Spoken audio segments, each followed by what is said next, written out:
Kasgi yra tas brandas ir ar jums jo reikia? Labai dažnai girdžiu šitą klausimą, o dirbu su brandais jau ne vienus metus, nuo mažų ženklų iki startupų. Ir ieškom mes visi kartu atsakymo. Ir atsakymas yra ne tai, kas iš pirmo žvilgsnio atrodo.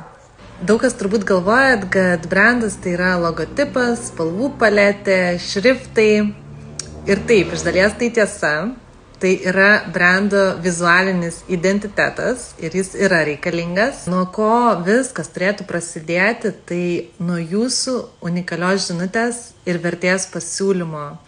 Nes daug kas mėgsta viską labai ten abstrakčiai, gražiai, poetiškai pavaizduoti, aprašyti. Tačiau taip ir lieka neaišku, nei apie ką yra paslauga ar produktas, nei kokią vertę jie siūlo. Tai savaime aišku, žmonės net nesupranta, kad tai yra skirta būtent jiems ir kad jie turi pirkti